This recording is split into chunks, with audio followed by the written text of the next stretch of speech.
ਸਾਰਿਆਂ ਨੂੰ ਸਤਿ ਸ਼੍ਰੀ ਅਕਾਲ। ਮੇਰਾ ਨਾਮ ਰਾਜਬੀਰ ਕੌਰ ਹੈ। ਮੈਂ ਬਾਬਾ ਨਾਮਦੇਵ ਸਰਕਾਰੀ ਸੀਨੀਅਰ ਸੈਕੰਡਰੀ ਸਕੂਲ ਘੁਮਾਣ ਜ਼ਿਲ੍ਹਾ ਗੁਰਦਾਸਪੁਰ ਵਿਖੇ ਬਤੌਰ ਪੰਜਾਬੀ ਅਧਿਆਪਿਕਾ ਸੇਵਾ ਨਿਭਾ ਰਹੀ ਹਾਂ। ਅੱਜ ਅਸੀਂ 8ਵੀਂ ਜਮਾਤ ਦੇ ਪੰਜਾਬੀ ਵਿਸ਼ੇ ਦੇ ਪਾਠਕ੍ਰਮ ਵਿੱਚ ਸ਼ਾਮਿਲ ਚਿੱਠੀ ਪੱਤਰ, ਵਿਦਿਅਕ ਟੂਰ ਜਾਂ ਸੈਰ ਸਪਾਟੇ ਸੰਬੰਧੀ ਸਕੂਲ ਮੁਖੀ ਨੂੰ ਪੱਤਰ ਲਿਖਣ ਦਾ ਅਭਿਆਸ ਕਰਾਂਗੇ। ਸਭ ਤੋਂ ਪਹਿਲਾਂ ਆਪਾਂ ਗੱਲ ਕਰਾਂਗੇ ਕਿ ਚਿੱਠੀ ਪੱਤਰ ਕਿਸ ਨੂੰ ਆਖਦੇ ਹਨ। ਚਾਹੇ ਕਿ ਸੂਚਨਾ ਦੇ ਖੇਤਰ ਵਿੱਚ ਕ੍ਰਾਂਤੀ ਨੇ ਸਾਡੇ ਜੀਵਨ ਵਿੱਚ ਬਹੁਤ ਵੱਡੀ ਤਬਦੀਲੀ ਲਿਆ ਦਿੱਤੀ ਹੈ। ਪਰੰਪਰਾਗਤ ਚਿੱਠੀ ਪੱਤਰ ਦੀ ਥਾਂ ਮੋਬਾਈਲ ਫੋਨ, ਇੰਟਰਨੈਟ ਅਤੇ ਈਮੇਲ ਨੇ ਲੈ ਲਈ ਹੈ, ਪਰੰਤੂ ਫਿਰ ਵੀ ਚਿੱਠੀ ਪੱਤਰ ਦੀ ਸਾਡੇ ਜੀਵਨ ਵਿੱਚ ਬਹੁਤ ਮਹੱਤਤਾ ਹੈ। ਸਕੂਲ ਪੜ੍ਹਦਿਆਂ ਦਾਖਲਾ ਲੈਣ ਲਈ, ਕਿਸੇ ਵਿਦਿਅਕ ਟੂਰ 'ਤੇ ਜਾਣ ਦੀ ਮਨਜ਼ੂਰੀ ਲੈਣ, ਫੀਸ ਜਾਂ ਜੁਰਮਾਨਾ ਮਾਫ਼ ਕਰਵਾਉਣ, ਸਕੂਲ ਛੱਡਣ ਦਾ ਸਰਟੀਫਿਕੇਟ ਲੈਣ ਆਦਿ ਵਿਸ਼ਿਆਂ ਲਈ ਬਿਨੇ ਪੱਤਰ ਲਿਖਣੇ ਪੈਂਦੇ ਹਨ। ਉਚੇਰੀ ਪੜ੍ਹਾਈ ਕਰਦਿਆਂ ਵੀ ਸਮੇਂ-ਸਮੇਂ 'ਤੇ ਅਜਿਹੇ ਬਿਨੇ ਪੱਤਰ ਲਿਖੇ ਜਾਂਦੇ ਹਨ। ਚਿੱਠੀ ਪੱਤਰ ਮੁੱਖ ਰੂਪ ਵਿੱਚ 6 ਤਰ੍ਹਾਂ ਦੇ ਹੁੰਦੇ ਹਨ। ਪਹਿਲਾ ਹੈ ਨਿੱਜੀ ਜਾਂ ਘਰੋਗੀ ਪੱਤਰ। ਇਹ ਪੱਤਰ ਆਪਣੇ ਮਿੱਤਰਾਂ, ਸਹੇਲੀਆਂ, ਪਰਿਵਾਰ ਦੇ ਮੈਂਬਰਾਂ, ਦੂਰ ਨੇੜੇ ਦੇ ਰਿਸ਼ਤੇਦਾਰਾਂ ਅਤੇ ਜਾਣਕਾਰਾਂ ਨੂੰ ਨਿੱਜੀ ਜਾਂ ਘਰੋਗੀ ਜੀਵਨ ਦੀਆਂ ਸੂਚਨਾਵਾਂ ਦੇਣ ਜਾਂ ਲੈਣ, ਸਮੱਸਿਆਵਾਂ ਵਿਚਾਰਨ ਅਤੇ ਸੰਪਰਕ ਕਾਇਮ ਰੱਖਣ ਲਈ ਲਿਖੇ ਜਾਂਦੇ ਹਨ। ਇਹਨਾਂ ਨੂੰ ਆਮ ਤੌਰ 'ਤੇ ਚਿੱਠੀਆਂ ਕਿਹਾ ਜਾਂਦਾ ਹੈ। ਦੂਸਰੀ ਕਿਸਮ ਹੈ ਬੇਨਤੀ ਪੱਤਰ। ਅਜਿਹੇ ਪੱਤਰ ਵੱਖ-ਵੱਖ ਮਹਿਕਮਿਆਂ, ਅਦਾਰਿਆਂ, ਸੰਸਥਾਵਾਂ ਦੇ ਅਧਿਕਾਰੀਆਂ ਨੂੰ ਲਿਖੇ ਜਾਂਦੇ ਹਨ। ਤੀਸਰੀ ਕਿਸਮ ਹੈ ਵਪਾਰਿਕ ਪੱਤਰ। ਇਹ ਪੱਤਰ ਵਪਾਰਿਕ ਸੰਸਥਾਵਾਂ ਜਾਂ ਵਪਾਰ ਨਾਲ ਜੁੜੇ ਵਿਅਕਤੀਆਂ ਅਤੇ ਸੰਸਥਾਵਾਂ ਵੱਲੋਂ ਵਪਾਰ ਦੇ ਸੰਬੰਧ ਵਿੱਚ ਲਿਖੇ ਜਾਂਦੇ ਹਨ। ਚੌਥੀ ਕਿਸਮ ਹੈ ਦਫ਼ਤਰੀ ਪੱਤਰ। ਇਹ ਪੱਤਰ ਇੱਕ ਅਧਿਕਾਰੀ ਵੱਲੋਂ ਦੂਜੇ ਅਧਿਕਾਰੀ ਜਾਂ ਕਿਸੇ ਆਮ ਨਾਗਰਿਕ ਨੂੰ ਲਿਖੇ ਜਾਂਦੇ ਹਨ। ਪੰਜਵੀਂ ਕਿਸਮ ਹੈ ਅਰਧ ਸਰਕਾਰੀ ਪੱਤਰ। ਇਸ ਪ੍ਰਕਾਰ ਦੇ ਪੱਤਰ ਅਧਿਕਾਰੀਆਂ ਵੱਲੋਂ ਸੰਬੰਧਿਤ ਵਿਅਕਤੀਆਂ ਜਾਂ ਅਧਿਕਾਰੀਆਂ ਨੂੰ ਦਫ਼ਤਰੀ ਕੰਮਾਂ ਬਾਰੇ ਲਿਖੇ ਜਾਂਦੇ ਹਨ। ਛੇਵੀਂ ਕਿਸਮ ਹੈ ਫੁਟਕਲ ਪੱਤਰ। ਸਮਾਚਾਰ ਪੱਤਰਾਂ ਅਤੇ ਰਿਸਾਲਿਆਂ ਦੇ ਸੰਪਾਦਕਾਂ, ਰੇਡੀਓ ਅਤੇ ਟੈਲੀਵਿਜ਼ਨ ਦੇ ਡਾਇਰੈਕਟਰਾਂ ਆਦਿ ਨੂੰ ਪ੍ਰੋਗਰਾਮਾਂ ਬਾਰੇ ਟਿੱਪਣੀਆਂ, ਸੁਝਾਅ ਜਾਂ ਸਿਫਾਰਿਸ਼ ਕਰਨ ਬਾਰੇ ਲਿਖੇ ਜਾਂਦੇ ਹਨ। ਚਿੱਠੀ ਪੱਤਰ ਲਿਖਣ ਦੀ ਸੁਚੱਜੀ ਕਲਾ ਸੰਬੰਧੀ ਬਹੁਤ ਸਾਰੇ ਸੁਝਾਅ ਹਨ, ਵਿਧੀਆਂ ਹਨ, ਢੰਗ ਤਰੀਕੇ ਹਨ। ਇਹ ਸੁਝਾਅ ਚਿੱਠੀ ਪੱਤਰ ਲਿਖਣ ਸੰਬੰਧੀ ਉਹਨਾਂ ਨਿੱਕੀਆਂ-ਨਿੱਕੀਆਂ ਗੱਲਾਂ ਬਾਰੇ ਹਨ ਜਿਨ੍ਹਾਂ ਵੱਲ ਧਿਆਨ ਦਿੱਤਿਆਂ ਚਿੱਠੀ ਪੱਤਰ ਲਿਖਣ ਅਤੇ ਪ੍ਰਾਪਤ ਕਰਨ ਵਾਲੇ ਨੂੰ ਬਹੁਤ ਸਹੂਲਤ ਰਹਿੰਦੀ ਹੈ। ਜਿਵੇਂ ਪਹਿਲਾ ਹੈ ਲਿਖਾਈ। ਚਿੱਠੀ ਪੱਤਰ ਆਮ ਤੌਰ 'ਤੇ ਹੱਥ ਨਾਲ ਲਿਖੇ ਜਾਂਦੇ ਹਨ। ਹੱਥ ਨਾਲ ਲਿਖੇ ਚਿੱਠੀ ਪੱਤਰਾਂ ਵਿੱਚ ਸੁੰਦਰ ਤੇ ਸਾਫ਼ ਲਿਖਾਈ ਦਾ ਬਹੁਤ ਮਹੱਤਵ ਹੁੰਦਾ ਹੈ। ਚਿੱਠੀ ਪੱਤਰ ਉੱਤੇ ਲਿਖੇ ਪਤੇ ਦੇ ਸੰਬੰਧ ਵਿੱਚ ਕਿਹਾ ਜਾ ਸਕਦਾ ਹੈ ਕਿ ਸ਼ਬਦ ਜੋੜਾਂ ਦੀਆਂ ਗਲਤੀਆਂ ਤੋਂ ਰਹਿਤ ਸੋਹਣੀ ਅਤੇ ਸਾਫ਼ ਲਿਖਾਈ ਵਿੱਚ ਲਿਖੇ ਪਤੇ ਵਾਲੀ ਚਿੱਠੀ ਸਮੇਂ ਸਿਰ ਅਤੇ ਠੀਕ ਥਾਂ ਤੇ ਪਹੁੰਚਦੀ ਹੈ। ਜੇ ਲਿਖਾਈ ਸਾਫ਼ ਤੇ ਸੁੰਦਰ ਹੋਵੇ ਤਾਂ ਉਸ ਦਾ ਸੁਨੇਹਾ ਜਾਂ ਸੂਚਨਾ ਪੜ੍ਹਨ ਵਾਲੇ ਨੂੰ ਸਹੀ ਢੰਗ ਨਾਲ ਪ੍ਰਾਪਤ ਹੋ ਜਾਂਦੀ ਹੈ। ਅੱਜ ਕੱਲ੍ਹ ਕੰਪਿਊਟਰ ਰਾਹੀਂ ਟਾਈਪ ਕੀਤੇ ਚਿੱਠੀ ਪੱਤਰਾਂ ਦਾ ਰੁਝਾਨ ਵੱਧ ਰਿਹਾ ਹੈ। ਇਹਨਾਂ ਵਿੱਚ ਵੀ ਸ਼ਬਦ ਜੋੜਾਂ ਦੀਆਂ ਗਲਤੀਆਂ ਅਤੇ ਵਿਸਰਾਮ ਚਿੰਨ੍ਹਾਂ ਦੀ ਵਰਤੋਂ ਦਾ ਧਿਆਨ ਰੱਖਣ ਦੀ ਵਿਸ਼ੇਸ਼ ਲੋੜ ਹੁੰਦੀ ਹੈ। ਚਿੱਠੀ ਪੱਤਰ ਲਿਖਣ ਦੀ ਦੂਸਰੀ ਵਿਧੀ ਹੈ ਭਾਸ਼ਾ। ਚਿੱਠੀ ਪੱਤਰ ਦੀ ਭਾਸ਼ਾ ਸਰਲ ਅਤੇ ਸਪਸ਼ਟ ਹੋਣੀ ਚਾਹੀਦੀ ਹੈ।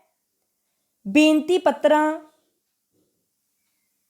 ਵਪਾਰਿਕ ਪੱਤਰਾਂ ਅਤੇ ਦਫ਼ਤਰੀ ਪੱਤਰਾਂ ਦੀ ਭਾਸ਼ਾ ਨਿਸ਼ਚਿਤ ਅਤੇ ਰਸਮੀ ਹੁੰਦੀ ਹੈ। ਆਮ ਤੌਰ 'ਤੇ ਗਿਣੇ ਮਿਥੇ ਸ਼ਬਦਾਂ ਅਤੇ ਵਾਕਾਂ ਵਿੱਚ ਗੱਲ ਆਖੀ ਜਾਂਦੀ ਹੈ। ਚਿੱਠੀ ਦੀਆਂ ਕੁਝ ਸੀਮਾਵਾਂ ਹੁੰਦੀਆਂ ਹਨ, ਇਸ ਲਈ ਗੱਲ ਸੰਖੇਪ ਵਿੱਚ ਕੀਤੀ ਜਾਂਦੀ ਹੈ। ਦੂਜਾ, ਆਮ ਗੱਲਬਾਤ ਨਾਲੋਂ ਥੋੜ੍ਹਾ ਸੰਕੋਚ ਵੀ ਹੁੰਦਾ ਹੈ। ਕਈ ਗੱਲਾਂ ਜਿਹੜੀਆਂ ਆਮ ਬੋਲ ਚਾਲ ਵੇਲੇ ਸਹਿਜ ਸੁਭਾਅ ਕਹਿ ਦਿੱਤੀਆਂ ਜਾਂਦੀਆਂ ਹਨ, ਚਿੱਠੀ ਵਿੱਚ ਲਿਖਣੀਆਂ ਉਚਿਤ ਨਹੀਂ ਜਾਪਦੀਆਂ। ਇਸ ਲਈ ਚਿੱਠੀ ਵਿੱਚ ਕੇਵਲ ਉਹ ਗੱਲ ਹੀ ਲਿਖੀ ਜਾਣੀ ਚਾਹੀਦੀ ਹੈ ਜਿਸ ਨੂੰ ਵਾਰ-ਵਾਰ ਪੜ੍ਹਨ 'ਤੇ ਵੀ ਉਸ ਦਾ ਗਲਤ ਜਾਂ ਉਲਟਾ ਪ੍ਰਭਾਵ ਨਾ ਪਵੇ। ਚਿੱਠੀ ਪੱਤਰ ਕਿਸੇ ਵੀ ਪ੍ਰਕਾਰ ਦੀ ਹੋਵੇ, ਸਾਡੇ ਹੱਥਾਂ ਨਾਲ ਲਿਖੇ ਹੋਣ ਕਾਰਨ ਜਾਂ ਟਾਈਪ ਕੀਤੇ ਹੋਣ 'ਤੇ ਸਾਡੇ ਦਸਤਖਤ ਹੋਣ ਕਾਰਨ ਸਾਡੀ ਆਖੀ ਗੱਲ ਦੀ ਤਸਦੀਕ ਹੁੰਦੀ ਹੈ, ਜਿਸ ਤੋਂ ਮੁੱਕਰਨਾ ਔਖਾ ਹੁੰਦਾ ਹੈ। ਇਸ ਲਈ ਚਿੱਠੀ ਪੱਤਰ ਵਿੱਚ ਲਿਖੇ ਹਰ ਸ਼ਬਦ ਲਈ ਚਿੱਠੀ ਲੇਖਕ ਜ਼ਿੰਮੇਵਾਰ ਹੁੰਦਾ ਹੈ। ਇਸ ਦੇ ਨਾਲ ਹੀ ਚਿੱਠੀ ਪੱਤਰ ਵਿੱਚ ਸ਼ੁੱਧ ਭਾਸ਼ਾ ਲਿਖਣ, ਪੈਰੇ ਬਣਾਉਣ, ਵਿਸਰਾਮ ਚਿੰਨ੍ਹਾਂ ਦੀ ਸਹੀ ਵਰਤੋਂ ਕਰਨ, ਹਾਸ਼ੀਆ ਛੱਡਣ ਆਦਿ ਗੱਲਾਂ ਵੱਲ ਵੀ ਧਿਆਨ ਰੱਖਣ ਦੀ ਲੋੜ ਹੁੰਦੀ ਹੈ। ਇਸ ਤੋਂ ਇਲਾਵਾ ਚਿੱਠੀ ਪੱਤਰ ਲਿਖਣ ਦੇ ਵਿੱਚ ਸਭ ਤੋਂ ਵੱਧ ਮਹੱਤਵਪੂਰਨ ਗੱਲ ਹੁੰਦੀ ਹੈ ਸਿਰਨਾਮਾ। ਇਹ ਪੋਸਟ ਕਾਰਡ ਜਾਂ ਲਿਫਾਫੇ ਦੇ ਬਾਹਰ ਲਿਖਿਆ ਜਾਂਦਾ ਹੈ। ਸਿਰਨਾਮਾ ਲਿਖਣ ਸਮੇਂ ਨਾਂ ਅਤੇ ਪਤਾ ਸਾਫ਼ ਅਤੇ ਠੀਕ ਲਿਖਣਾ ਚਾਹੀਦਾ ਹੈ। ਨਾਂ ਦੇ ਅੱਗੇ ਸਤਿਕਾਰ ਪ੍ਰਗਟ ਕਰਦਾ ਸ਼ਬਦ ਅਤੇ ਨਾਲ ਵਿਅਕਤੀ ਦੀ ਪਦਵੀ ਦਾ ਇਸਤੇਮਾਲ ਕਰਨਾ ਵੀ ਠੀਕ ਹੈ। ਔਰਤਾਂ ਦੇ ਨਾਂ ਲਿਖਣ ਵੇਲੇ ਵੀ ਉਹਨਾਂ ਦੀ ਪਦਵੀ ਜਾਂ ਕੁਮਾਰੀ ਅਤੇ ਸ਼੍ਰੀਮਤੀ ਆਦਿ ਲਿਖਣਾ ਚਾਹੀਦਾ ਹੈ। ਇਸ ਤੋਂ ਬਾਅਦ ਘਰ ਦੇ ਨੰਬਰ, ਫਿਰ ਮੁਹੱਲਾ, ਸ਼ਹਿਰ, ਪਿੰਡ, ਡਾਕਖਾਨਾ, ਅੰਤ ਵਿੱਚ ਜ਼ਿਲ੍ਹਾ ਅਤੇ ਰਾਜ ਦਾ ਨਾਂ ਲਿਖਣਾ ਚਾਹੀਦਾ ਹੈ। ਜੇਕਰ ਪਿੰਨ ਕੋਡ ਪਤਾ ਹੈ ਤਾਂ ਅਖੀਰ ਵਿੱਚ ਪਿੰਨ ਕੋਡ ਜ਼ਰੂਰ ਲਿਖਣਾ ਚਾਹੀਦਾ ਹੈ। ਪਿੰਨ ਕੋਡ ਲਿਖਣ ਨਾਲ ਚਿੱਠੀ ਜਲਦੀ ਠੀਕ ਪਤੇ 'ਤੇ ਪੁੱਜਦੀ ਹੈ। ਅੱਜ ਕੱਲ੍ਹ ਫੋਨ ਨੰਬਰ ਲਿਖਣ ਦਾ ਰੁਝਾਨ ਵੀ ਪ੍ਰਚਲਿਤ ਹੈ। ਜੇ ਚਿੱਠੀ ਪੰਜਾਬ ਤੋਂ ਬਾਹਰ ਭੇਜਣੀ ਹੈ ਤਾਂ ਪਤਾ ਪੰਜਾਬੀ ਦੇ ਨਾਲ ਹਿੰਦੀ ਜਾਂ ਅੰਗਰੇਜ਼ੀ ਵਿੱਚ ਲਿਖਿਆ ਜਾਣਾ ਚਾਹੀਦਾ ਹੈ। ਜੇ ਚਿੱਠੀ ਵਿਦੇਸ਼ ਵਿੱਚ ਭੇਜਣੀ ਹੈ ਤਾਂ ਪਤਾ ਅੰਗਰੇਜ਼ੀ ਵਿੱਚ ਲਿਖਿਆ ਜਾਣਾ ਚਾਹੀਦਾ ਹੈ।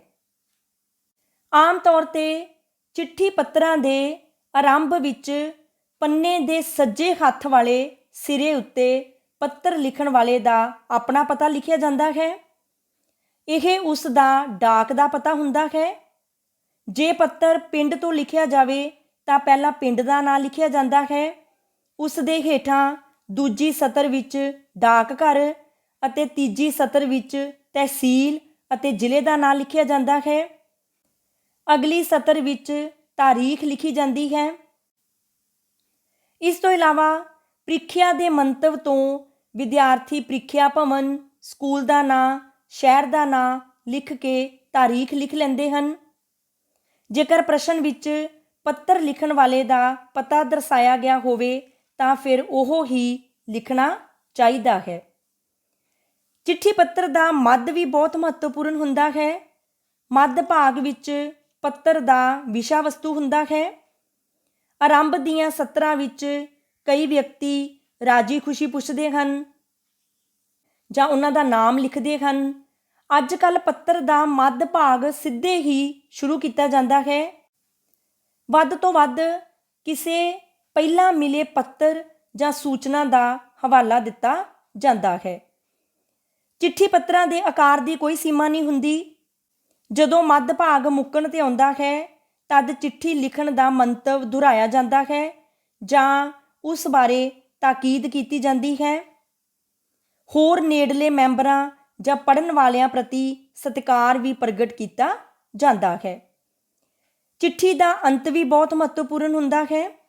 ਅੰਤਲੇ ਭਾਗ ਵਿੱਚ ਪੱਤਰ ਲਿਖਣ ਵਾਲਾ ਸੰਬੋਧਨ ਕੀਤੇ ਜਾਣ ਵਾਲੇ ਵਿਅਕਤੀ ਪ੍ਰਤੀ ਆਪਣਾ ਰਿਸ਼ਤਾ ਦੱਸ ਕੇ ਆਪਣਾ ਨਾਂ ਲਿਖਦਾ ਹੈ। ਫਿਰ ਖੱਬੇ ਹੱਥ ਹੇਠਾਂ ਕਰਕੇ ਪੱਤਰ ਪ੍ਰਾਪਤ ਕਰਨ ਵਾਲੇ ਦਾ ਪੂਰਾ ਡਾਕ ਪਤਾ ਲਿਖਿਆ ਜਾਂਦਾ ਹੈ। ਚਿੱਠੀ ਪੱਤਰ ਲਿਖਣ ਦੀ ਕਲਾ ਬਾਰੇ ਦਿੱਤੇ ਨਿਯਮ ਗਣਿਤ ਦੇ ਨਿਯਮਾਂ ਵਾਂਗ ਨਹੀਂ ਹਨ। ਲਿਖਣ ਵਾਲਾ ਹਰ ਵਿਅਕਤੀ ਆਪਣੀ ਨਿੱਜੀ ਸੋਚ, ਰੁਚੀ ਅਤੇ ਪਸੰਦ ਅਨੁਸਾਰ ਇਹਨਾਂ ਵਿੱਚ ਨਿੱਕੀ ਮੋਟੀ ਤਬਦੀਲੀ ਕਰ ਸਕਦਾ ਹੈ। ਇਸ ਲਈ ਚਿੱਠੀ ਪੱਤਰ ਲਿਖਣ ਦੀਆਂ ਵਿਧੀਆਂ ਨੂੰ ਅਸੀਂ ਸੁਝਾਅ ਹੀ ਕਹਿ ਸਕਦੇ ਹਾਂ। ਉਂਝ ਵੀ ਜੀਵਨ ਦੇ ਹੋਰ ਖੇਤਰਾਂ ਵਿੱਚ ਬਦਲਦੇ ਫੈਸ਼ਨਾਂ ਅਤੇ ਰੁਚੀਆਂ ਵਾਂਗ ਸਮਾਂ ਲੰਘਣ ਨਾਲ ਚਿੱਠੀ ਪੱਤਰ ਲਿਖਣ ਦੇ ਸਲੀਕੇ ਅਤੇ ਤਰੀਕੇ ਵਿੱਚ ਵੀ ਤਬਦੀਲੀ ਆਉਂਦੀ ਰਹਿੰਦੀ ਹੈ। ਹੁਣ ਅਸੀਂ ਵਿਦਿਅਕ ਟੂਰ ਜਾਂ ਸੈਰ ਸਪਾਟੇ ਸੰਬੰਧੀ ਸਕੂਲ ਮੁਖੀ ਨੂੰ ਪੱਤਰ ਲਿਖਣ ਦਾ ਅਭਿਆਸ ਕਰਾਂਗੇ। ਸੇਵਾ ਵਿਖੇ ਪ੍ਰਿੰਸੀਪਲ ਬਾਬਾ ਨਾਮਦੇਵ ਸਰਕਾਰੀ ਸੀਨੀਅਰ ਸੈਕੰਡਰੀ ਸਕੂਲ ਘੁਮਾਣ। ਵਿਸ਼ਾ ਵਿਦਿਅਕ ਟੂਰ ਜਾਂ ਸੈਰ ਸਪਾਟੇ ਸੰਬੰਧੀ ਪੱਤਰ। ਸ਼੍ਰੀਮਾਨ ਜੀ, ਸਨਿਮਰ ਬੇਨਤੀ ਹੈ ਕਿ ਮੈਂ ਆਪ ਜੀ ਦੇ ਸਕੂਲ ਵਿੱਚ 8ਵੀਂ ਜਮਾਤ ਦਾ ਵਿਦਿਆਰਥੀ ਹਾਂ। ਮੇਰੀ ਜਮਾਤ ਦੇ ਸਾਰੇ ਵਿਦਿਆਰਥੀ ਕਿਸੇ ਵਿਦਿਅਕ ਟੂਰ 'ਤੇ ਜਾਣਾ ਚਾਹੁੰਦੇ ਹਨ।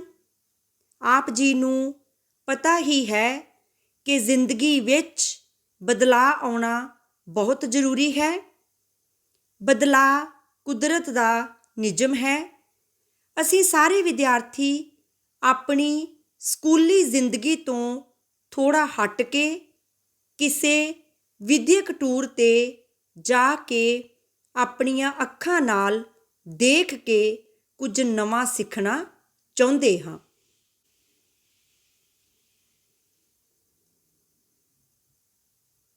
ਸਾਡੇ ਸਾਰੇ ਵਿਸ਼ਿਆਂ ਦਾ ਪਾਠਕ੍ਰਮ ਜੋ ਸਾਡੇ ਸਤਿਕਾਰਯੋਗ ਅਧਿਆਪਕ ਸਾਹਿਬਾਨ ਸਾਨੂੰ ਜਮਾਤ ਵਿੱਚ ਪੜ੍ਹਾਉਂਦੇ ਜਾਂ ਸਮਝਾਉਂਦੇ ਹਨ, ਜੇਕਰ ਉਹਨਾਂ ਪੜ੍ਹਾਈਆਂ ਜਾਂ ਸਿਖਾਈਆਂ ਹੋਈਆਂ ਚੀਜ਼ਾਂ ਨੂੰ ਅਸੀਂ ਆਪਣੀਆਂ ਅੱਖਾਂ ਨਾਲ ਦੇਖ ਸਕੀਏ ਤਾਂ ਉਹ ਸੋਨੇ ਤੇ ਸੁਹਾਗੇ ਵਾਲਾ ਕੰਮ ਹੋਵੇਗਾ। ਅੱਖਾਂ ਨਾਲ ਦੇਖੀ ਹੋਈ ਚੀਜ਼ ਕਦੇ ਨਹੀਂ ਭੁੱਲਦੀ। ਸਾਡੇ 8ਵੀਂ ਜਮਾਤ ਦੇ ਪੰਜਾਬੀ ਵਿਸ਼ੇ ਦੇ ਪਾਠਕ੍ਰਮ ਵਿੱਚ ਸ਼ਾਮਿਲ ਇੱਕ ਪਾਠ ਦਾ ਨਾਂ ਹੈ ਗਿਆਨ, ਵਿਗਿਆਨ ਤੇ ਮਨੋਰੰਜਨ ਦਾ ਅਨੋਖਾ ਸੰਗਮ ਸਾਇੰਸ ਸਿਟੀ। ਸਾਡੇ ਸਤਿਕਾਰਯੋਗ ਪੰਜਾਬੀ ਵਿਸ਼ੇ ਦੇ ਅਧਿਆਪਕ ਸ਼੍ਰੀਮਤੀ ਰਾਜਬੀਰ ਕੌਰ ਜੀ ਨੇ ਇਹ ਪਾਠ ਸਾਨੂੰ ਬਹੁਤ ਹੀ ਦਿਲਚਸਪ ਤਰੀਕੇ ਨਾਲ ਪੜ੍ਹਾਇਆ ਹੈ। ਸਾਨੂੰ ਸਮਝ ਵੀ ਲੱਗੀ ਹੈ, ਪਰ ਜੋ ਚੀਜ਼ਾਂ ਇਸ ਪਾਠ ਵਿੱਚ ਪੜ੍ਹਾਈਆਂ ਗਈਆਂ ਹਨ, ਅਸੀਂ ਉਹਨਾਂ ਨੂੰ ਅੱਖਾਂ ਨਾਲ ਦੇਖਣਾ ਚਾਹੁੰਦੇ ਹਾਂ। ਇਹ ਪਾਠ ਸਾਇੰਸ ਵਿਸ਼ੇ ਨਾਲ ਸੰਬੰਧਿਤ ਹੋਣ ਕਰਕੇ ਵੀ ਸਾਨੂੰ ਜ਼ਿਆਦਾ ਦਿਲਚਸਪ ਲੱਗਦਾ ਹੈ। ਇਸ ਪਾਠ ਵਿੱਚ ਮੈਡਮ ਜੀ ਨੇ ਸਾਨੂੰ ਪੜ੍ਹਾਇਆ ਹੈ ਕਿ ਦੇਸ਼ ਆਜ਼ਾਦ ਹੋਣ ਤੋਂ ਬਾਅਦ ਪ੍ਰਧਾਨ ਮੰਤਰੀ ਪੰਡਿਤ ਜਵਾਹਰ ਲਾਲ ਨਹਿਰੂ ਦੇ ਸਮੇਂ ਤੋਂ ਹੀ ਲੋਕਾਂ ਵਿੱਚ ਵਿਗਿਆਨਿਕ ਸੋਚ ਪੈਦਾ ਕਰਨ ਅਤੇ ਉਹਨਾਂ ਨੂੰ ਵਹਿਮਾਂ ਭਰਮਾਂ ਵਿੱਚੋਂ ਕੱਢਣ ਦੇ ਯਤਨ ਸ਼ੁਰੂ ਹੋ ਗਏ ਸਨ। ਉਸ ਸਮੇਂ ਕੌਮੀ ਪੱਧਰ ਦੀਆਂ ਬਹੁਤ ਸਾਰੀਆਂ ਪ੍ਰਯੋਗਸ਼ਾਲਾਵਾਂ ਸਥਾਪਿਤ ਹੋਈਆਂ, ਜਿਨ੍ਹਾਂ ਨੇ ਵਿਗਿਆਨ ਅਤੇ ਤਕਨਾਲੋਜੀ ਦੇ ਵਿਕਾਸ ਵਿੱਚ ਬਹੁਤ ਅਹਿਮ ਯੋਗਦਾਨ ਪਾਇਆ। ਲੋਕਾਂ ਵਿੱਚ ਗਿਆਨ ਦੇ ਵਾਧੇ ਲਈ ਜਲੰਧਰ ਕਪੂਰਥਲਾ ਸੜਕ ਤੇ 72 ਏਕੜ ਜ਼ਮੀਨ ਵਿੱਚ ਪੁਸ਼ਪਾ ਗੁਜਰਾਲ ਸਾਇੰਸ ਸਿਟੀ ਬਣਾਇਆ ਗਿਆ। ਇਸ ਦਾ ਨੀਂਹ ਪੱਥਰ ਸਾਬਕਾ ਪ੍ਰਧਾਨ ਮੰਤਰੀ ਸ਼੍ਰੀ ਇੰਦਰ ਕੁਮਾਰ ਗੁਜਰਾਲ ਵੱਲੋਂ 17 ਅਕਤੂਬਰ 1997 ਈਸਵੀ ਨੂੰ ਰੱਖਿਆ ਗਿਆ ਸੀ। 19 ਮਾਰਚ 2005 ਈਸਵੀ ਨੂੰ ਇਸ ਨੂੰ ਆਮ ਲੋਕਾਂ ਲਈ ਖੋਲ੍ਹ ਦਿੱਤਾ ਗਿਆ।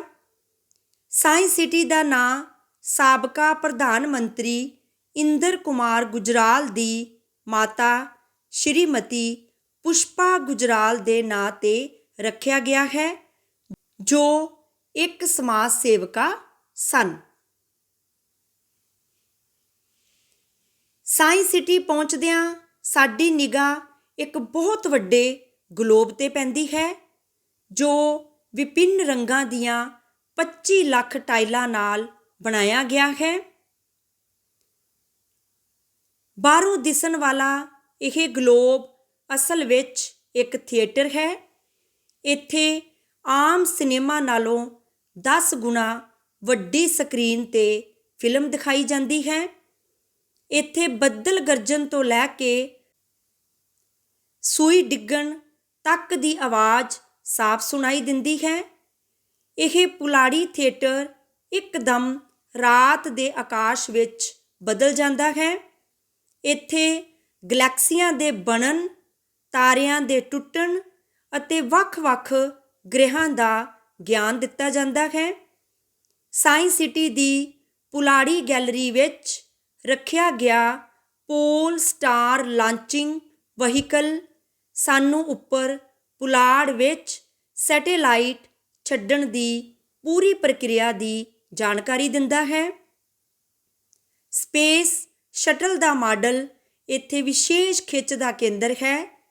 ਇੱਥੋਂ ਦੇ ਫਲਾਈਟ ਸਿਮੂਲੇਟਰ ਵਿੱਚ ਬੈਠਿਆਂ ਅਜੀਬ ਤਰ੍ਹਾਂ ਦਾ ਅਹਿਸਾਸ ਹੁੰਦਾ ਹੈ। 5 ਡਿਗਰੀ ਦੀ ਚਾਲ ਵਾਲੀ ਸਵਾਰੀ ਤੇ ਜੇਕਰ ਤੁਸੀਂ ਹਵਾਈ ਜਹਾਜ਼ ਵਾਲੀ ਫਿਲਮ ਦੇਖੋਗੇ ਤਾਂ ਇਸ ਤਰ੍ਹਾਂ ਲੱਗੇਗਾ ਜਿਵੇਂ ਤੁਸੀਂ ਹਵਾਈ ਜਹਾਜ਼ ਵਿੱਚ ਉੱਡ ਰਹੇ ਹੋਵੋ। ਇੱਥੇ ਅਰਥਕੁਏਕ ਸਿਮੂਲੇਟਰ ਦਾ ਸ਼ੋਅ ਵੀ ਹੈ, ਜਿਸ ਤੇ ਬੈਠਿਆਂ ਭੂਚਾਲ ਦੇ ਅਸਲੀ ਝਟਕਿਆਂ ਵਰਗਾ ਅਹਿਸਾਸ ਹੁੰਦਾ ਹੈ। ਸਾਇੰਸ ਸਿਟੀ ਦੇ 3D ਸ਼ੋਅ ਵਾਲੇ ਥੀਏਟਰ ਵਿੱਚ ਬੈਠਿਆਂ ਤੁਹਾਨੂੰ ਇਸ ਤਰ੍ਹਾਂ ਲੱਗੇਗਾ ਜਿਵੇਂ ਫਿਲਮ ਦੇ ਪਾਤਰ ਸਕਰੀਨ ਤੋਂ ਬਾਹਰ ਆ ਕੇ ਸਾਨੂੰ ਛੂਹ ਰਹੇ ਹਨ। ਅਸੀਂ ਸੱਚਮੁੱਚ ਇਹ ਸਾਰਾ ਨਜ਼ਾਰਾ ਆਪਣੀਆਂ ਅੱਖਾਂ ਨਾਲ ਦੇਖਣਾ ਚਾਹੁੰਦੇ ਹਾਂ। ਮੈਡਮ ਜੀ ਨੇ ਸਾਨੂੰ ਇਹ ਵੀ ਦੱਸਿਆ ਹੈ ਕਿ ਸਾਇੰਸ ਸਿਟੀ ਵਿੱਚ ਲੇਜ਼ਰ ਦੀਆਂ ਕਿਰਨਾਂ ਉੱਤੇ ਆਧਾਰਿਤ ਲੇਜ਼ਰ ਸ਼ੋਅ ਵੀ ਵਿਖਾਇਆ ਜਾਂਦਾ ਹੈ। ਸਾਇੰਸ ਸਿਟੀ ਦੀ ਸਿਹਤ ਗੈਲਰੀ ਸਾਡੇ ਸਰੀਰ ਦੇ ਰਹੱਸਾਂ ਨੂੰ ਖੋਲ੍ਹਦੀ ਹੈ। ਇੱਥੇ 12 ਫੁੱਟ ਉੱਚੇ ਦਿਲ ਦੇ ਮਾਡਲ ਵਿੱਚੋਂ ਲੰਘਦਿਆਂ ਦਿਲ ਦੀ ਅਸਲ ਧੜਕਣ ਦੀ ਆਵਾਜ਼ ਸੁਣਾਈ ਦਿੰਦੀ ਹੈ। ਇੱਥੇ ਪਾਰਦਰਸ਼ੀ ਮਨੁੱਖ ਥੀਏਟਰ ਵਿੱਚ ਸਰੀਰ ਦੇ ਅੰਗਾਂ ਦੀ ਪ੍ਰਕਿਰਿਆ ਬਾਰੇ ਜਾਣਕਾਰੀ ਮਿਲਦੀ ਹੈ। ਪਾਰਦਰਸ਼ੀ ਮਨੁੱਖ ਬੋਲ ਕੇ ਦੱਸਦਾ ਹੈ ਕਿ ਸਾਡਾ ਦਿਲ ਦਿਨ ਵਿੱਚ ਕਿੰਨੀ ਵਾਰ ਧੜਕਦਾ ਹੈ ਅਤੇ ਅਸੀਂ ਕਿੰਨੀ ਵਾਰ ਸਾਹ ਲੈਂਦੇ ਹਾਂ। ਇੱਥੇ ਤੁਸੀਂ ਖੁਦ ਸੀਟੀ ਸਕੈਨ ਅਤੇ ਆਪਰੇਸ਼ਨ ਕਰਕੇ ਦੇਖ ਸਕਦੇ ਹੋ। HIV ਏਡਜ਼ ਪ੍ਰਤੀ ਲੋਕਾਂ ਨੂੰ ਜਾਗਰੂਕ ਕਰਨ ਲਈ ਇੱਥੇ ਇੱਕ ਵੱਖਰੀ ਕਿਸਮ ਦੀ ਗੈਲਰੀ ਹੈ। ਇੱਥੇ ਇੱਕ ਹੋਰ ਗੱਲ, ਗੈਲਰੀ ਵਿੱਚ ਵਿਗਿਆਨ ਦੇ ਮੁੱਢਲੇ ਸਿਧਾਂਤਾਂ ਨੂੰ ਮਨੋਰੰਜਕ ਤਰੀਕੇ ਨਾਲ ਸਮਝਾਇਆ ਗਿਆ ਹੈ। ਇੱਥੇ ਵੋਰਟੈਕਸ ਦੀ ਘੁੰਮਣ ਘੇਰੀ ਵਿੱਚ ਤੁਸੀਂ ਘੁੰਮ ਰਹੇ ਮਹਿਸੂਸ ਕਰੋਗੇ, ਪਰ ਅਸਲ ਵਿੱਚ ਉਹ ਥਾਂ ਨਹੀਂ ਘੁੰਮਦੀ ਜਿੱਥੇ ਤੁਸੀਂ ਖੜ੍ਹੇ ਹੋ, ਸਗੋਂ ਉਸ ਦਾ ਆਲਾ ਦੁਆਲਾ ਘੁੰਮਦਾ ਹੈ। ਵਰਚੁਅਲ ਰਿਐਲਿਟੀ ਗੈਲਰੀ ਵਿੱਚ ਲਾਈ ਗਈ ਨੁਮਾਇਸ਼ ਵਿੱਚ ਸਕਰੀਨ 'ਤੇ ਦਿਖਾਈ ਦਿੰਦੀਆਂ ਤਿਤਲੀਆਂ ਸਾਹਮਣੇ ਖੜ੍ਹੇ ਦਰਸ਼ਕ ਦੀ ਹਿਲਜੁਲ ਨਾਲ ਹਿਲਦੀਆਂ ਹਨ।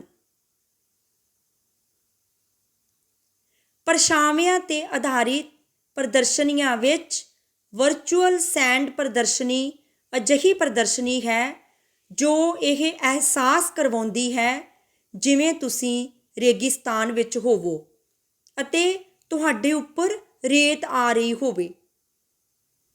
ਚਮਤਕਾਰੀ ਫੁੱਲਾਂ ਦੀ ਪ੍ਰਦਰਸ਼ਨੀ ਵਿੱਚ ਲੱਕੜੀ ਦੇ ਫਰਸ਼ 'ਤੇ ਪੈਰ ਰੱਖਦਿਆਂ ਫੁੱਲ ਖਿੜਨੇ ਸ਼ੁਰੂ ਹੋ ਜਾਂਦੇ ਹਨ। ਜਦੋਂ ਇਹਨਾਂ 'ਤੇ ਜਲਦੀ ਪੈਰ ਰੱਖੋਗੇ ਤਾਂ ਇਹ ਬੱਦਲਾਂ ਦਾ ਰੂਪ ਧਾਰਨ ਕਰ ਜਾਣਗੇ। ਇੱਥੇ ਤੁਸੀਂ 2 ਮਿੰਟਾਂ ਵਿੱਚ ਮੇਕਅਪ ਨਾਲ ਬੁੱਢੇ ਨੂੰ ਜਵਾਨ ਅਤੇ ਜਵਾਨ ਨੂੰ ਬੁੱਢਾ ਬਣਾ ਸਕਦੇ ਹੋ। ਸਾਨੂੰ ਸਾਰੇ ਵਿਦਿਆਰਥੀਆਂ ਨੂੰ ਸੱਚਮੁੱਚ ਇਹ ਇੱਕ ਚਮਤਕਾਰ ਲੱਗਦਾ ਹੈ। ਇਸ ਕਰਕੇ ਸਾਡੇ ਮਨ ਵਿੱਚ ਬਹੁਤ ਉਤਸੁਕਤਾ ਹੈ ਕਿ ਅਸੀਂ ਇਸ ਚਮਤਕਾਰ ਨੂੰ ਆਪਣੀਆਂ ਅੱਖਾਂ ਨਾਲ ਦੇਖੀਏ। ਸਾਇੰਸ ਸਿਟੀ ਵਿੱਚ ਬਿਜਲੀ ਦੀ ਸਮੱਸਿਆ ਦੇ ਹੱਲ ਲਈ 3 ਏਕੜ ਵਿੱਚ ਊਰਜਾ ਪਾਰਕ ਬਣਾਇਆ ਗਿਆ ਹੈ। ਇੱਥੇ ਸਿਰਫ ਸੂਰਜੀ ਊਰਜਾ ਹੀ ਵਰਤੀ ਜਾਂਦੀ ਹੈ। ਸਾਡੇ ਸਤਿਕਾਰਯੋਗ ਪੰਜਾਬੀ ਵਿਸ਼ੇ ਦੇ ਅਧਿਆਪਕ ਸ਼੍ਰੀਮਤੀ ਰਾਜਬੀਰ ਕੌਰ ਜੀ ਨੇ ਇਹ ਵੀ ਦੱਸਿਆ ਕਿ ਸੰਗੀਤਕ ਕੁਰਸੀ 'ਤੇ ਬੈਠਦਿਆਂ ਹੀ ਮੀਂਹ ਪੈਣਾ ਸ਼ੁਰੂ ਹੋ ਜਾਵੇਗਾ। ਹੇਠਾਂ ਖੜ੍ਹੇ ਹਾਥੀ ਦੀ ਸੁੰਡ 'ਤੇ ਪਾਣੀ ਪਾਉਣ ਨਾਲ ਹਾਥੀ ਪਾਣੀ ਸੁੱਟਦਾ ਦਿਖਾਈ ਦਿੰਦਾ ਹੈ। ਪਣ ਸ਼ਕਤੀ ਕੇਂਦਰ ਊਰਜਾ ਪਾਰਕ ਦਾ ਮੁੱਖ ਆਕਰਸ਼ਣ ਹੈ। ਇੱਥੇ ਰਣਜੀਤ ਸਾਗਰ ਡੈਮ ਦਾ ਮਾਡਲ ਰੱਖਿਆ ਗਿਆ ਹੈ ਜੋ ਵਿਸ਼ੇਸ਼ ਖਿੱਚ ਦਾ ਕੇਂਦਰ ਹੈ। ਸਾਡੀ ਪਾਠ ਪੁਸਤਕ ਵਿੱਚ ਦਿੱਤੇ ਹੋਏ ਸਾਇੰਸ ਸਿਟੀ ਪਾਠ ਅੰਦਰ ਇਹ ਵੀ ਲਿਖਿਆ ਹੈ ਜੋ ਕਿ ਇਸ ਵਿੱਚ ਇੱਕ ਟਾਪੂ ਬਣਾਇਆ ਗਿਆ ਹੈ ਜਿਸ 'ਤੇ ਡਾਇਨਾਸੌਰਾਂ ਦੇ ਲਗਭਗ 44 ਮਾਡਲ ਆਪਣੀ ਕਹਾਣੀ ਬਿਆਨ ਕਰਦੇ ਹਨ। ਸਾਇੰਸ ਸਿਟੀ ਵਿੱਚ ਰੱਖਿਆ ਗਿਆ ਸਵਾਂਤੀ LT ਹਵਾਈ ਜਹਾਜ਼ ਇੱਥੇ ਆਉਣ ਵਾਲਿਆਂ ਦੀ ਜਹਾਜ਼ ਵਿੱਚ ਬੈਠਣ ਦੀ ਇੱਛਾ ਪੂਰੀ ਕਰਦਾ ਹੈ। ਇਸ ਦੀ ਵਰਤੋਂ ਜਹਾਜ਼ ਚਾਲਕਾਂ ਦੀ ਸਿਖਲਾਈ ਲਈ ਹੁੰਦੀ ਰਹੀ ਹੈ। ਸਾਇੰਸ ਸਿਟੀ ਵੱਲੋਂ ਬੱਚਿਆਂ ਨੂੰ ਟੈਲੀਸਕੋਪ ਰਾਹੀਂ ਰਾਤ ਆਕਾਸ਼ ਦਿਖਾਉਣ ਦਾ ਪ੍ਰਬੰਧ ਹੈ। ਬੱਚੇ ਇੱਥੇ ਸ਼ਾਮ ਨੂੰ ਚੰਦਰਮਾ ਅਤੇ ਹੋਰ ਗ੍ਰਹਿਆਂ ਨੂੰ ਬਿਲਕੁਲ ਨੇੜੇ ਤੋਂ ਦੇਖ ਸਕਦੇ ਹਨ। ਰੇਲਵੇ ਗੈਲਰੀ ਵਿੱਚ ਦਿੱਲੀ ਦੀ ਮੈਟਰੋ, ਜਾਪਾਨ ਦੀ ਬੁਲਟ ਟ੍ਰੇਨ ਅਤੇ ਕਾਲਕਾ ਦੀ ਸ਼ਿਮਲਾ ਰੇਲ ਦੇ ਮਾਡਲ ਪ੍ਰਦਰਸ਼ਿਤ ਕੀਤੇ ਗਏ ਹਨ। ਇਸ ਵਿੱਚ ਬਣੀ ਸਾਇੰਸ ਆਫ ਸਪੋਰਟਸ ਗੈਲਰੀ ਖੇਡਾਂ ਪਿੱਛੇ ਕੰਮ ਕਰਦੇ ਸਿਧਾਂਤਾਂ ਦਾ ਰਹੱਸ ਖੋਲ੍ਹਦੀ ਹੈ। ਇਸ ਤਰ੍ਹਾਂ ਸਾਇੰਸ ਸਿਟੀ ਵਿਗਿਆਨ ਅਤੇ ਮਨੋਰੰਜਨ ਦਾ ਅਨੋਖਾ ਸੰਗਮ ਹੈ। ਇਹ ਵਿਦਿਆਰਥੀ ਜਗਤ ਲਈ ਇੱਕ ਚਾਨਣ ਮੁਨਾਰੇ ਦਾ ਕੰਮ ਕਰ ਰਿਹਾ ਹੈ। ਅਸੀਂ 8ਵੀਂ ਜਮਾਤ ਦੇ ਸਾਰੇ ਵਿਦਿਆਰਥੀ ਆਪ ਜੀ ਅੱਗੇ ਬੇਨਤੀ ਕਰਦੇ ਹਾਂ ਕਿ ਕਿਰਪਾ ਕਰਕੇ 8ਵੀਂ ਜਮਾਤ ਦੇ ਵਿਦਿਆਰਥੀਆਂ ਨੂੰ ਗਿਆਨ, ਵਿਗਿਆਨ ਤੇ ਮਨੋਰੰਜਨ ਦਾ ਅਨੋਖਾ ਸੰਗਮ ਸਾਇੰਸ ਸਿਟੀ ਦਿਖਾਉਣ ਲਈ ਇੱਕ ਵਿੱਦਿਅਕ ਟੂਰ ਦਾ ਪ੍ਰਬੰਧ ਕੀਤਾ ਜਾਵੇ। ਸਾਡੇ ਪੰਜਾਬੀ ਵਿਸ਼ੇ ਦੇ ਸਤਿਕਾਰਯੋਗ ਮੈਡਮ ਸ਼੍ਰੀਮਤੀ ਰਾਜਵੀਰ ਕੌਰ ਜੀ ਸਾਡੇ ਨਾਲ ਵਿੱਦਿਅਕ ਟੂਰ 'ਤੇ ਜਾਣ ਲਈ ਤਿਆਰ ਹਨ। ਅਸੀਂ ਸਾਰੇ ਵਿਦਿਆਰਥੀ ਆਪ ਜੀ ਨੂੰ ਵਿਸ਼ਵਾਸ ਦਿਵਾਉਂਦੇ ਹਾਂ ਕਿ ਅਸੀਂ ਬਿਲਕੁਲ ਅਨੁਸ਼ਾਸਨ ਵਿੱਚ ਰਹਿ ਕੇ ਆਪਣੀ ਜਾਣਕਾਰੀ ਵਿੱਚ ਵਾਧਾ ਕਰਨ ਦੀ ਕੋਸ਼ਿਸ਼ ਕਰਾਂਗੇ। ਮੇਰੀ ਜਮਾਤ ਦੇ ਸਾਰੇ ਵਿਦਿਆਰਥੀਆਂ ਦੀ ਇਹ ਦਿਲੀ ਖਾਹਿਸ਼ ਹੈ ਕਿ ਜੋ ਅਸੀਂ ਸਾਇੰਸ ਸਿਟੀ ਬਾਰੇ ਪਾਠ ਪੁਸਤਕ ਵਿੱਚ ਪੜ੍ਹਿਆ ਹੈ, ਉਸ ਹੁੰਦੇ ਚਮਤਕਾਰ ਨੂੰ ਅੱਖਾਂ ਨਾਲ ਦੇਖ ਕੇ ਆਪਣੇ ਗਿਆਨ ਵਿੱਚ ਹੋਰ ਵਾਧਾ ਕੀਤਾ ਜਾਵੇ। ਮੈਨੂੰ ਪੂਰੀ ਉਮੀਦ ਹੈ ਕਿ ਤੁਸੀਂ ਸਾਡੀ ਇਸ ਖਾਹਿਸ਼ ਨੂੰ ਜ਼ਰੂਰ ਪੂਰਾ ਕਰੋਗੇ ਅਤੇ ਸਾਡੇ ਲਈ ਇੱਕ ਵਿੱਦਿਅਕ ਟੂਰ ਦਾ ਪ੍ਰਬੰਧ ਕਰੋਗੇ। ਅਸੀਂ ਆਪ ਜੀ ਦੇ ਬਹੁਤ ਧੰਨਵਾਦੀ ਹੋਵਾਂਗੇ। ਆਪ ਜੀ ਦਾ ਵਿਸ਼ਵਾਸ ਪਾਤਰ ਗੁਰਬੀਰ ਸਿੰਘ, ਜਮਾਤ 8ਵੀਂ, ਸੈਕਸ਼ਨ A, ਰੋਲ ਨੰਬਰ 13। ਸੋ ਇਹ ਸੀ 8ਵੀਂ ਜਮਾਤ ਦੇ ਪੰਜਾਬੀ ਵਿਸ਼ੇ ਦੇ ਪਾਠਕ੍ਰਮ ਵਿੱਚ ਸ਼ਾਮਿਲ ਚਿੱਠੀ ਪੱਤਰ, ਵਿੱਦਿਅਕ ਟੂਰ ਜਾਂ ਸੈਰ ਸਪਾਟੇ ਸੰਬੰਧੀ ਸਕੂਲ ਮੁਖੀ ਨੂੰ ਪੱਤਰ, ਜਿਸ ਬਾਰੇ ਅਸੀਂ ਗੱਲਬਾਤ ਕੀਤੀ ਹੈ। ਧੰਨਵਾਦ।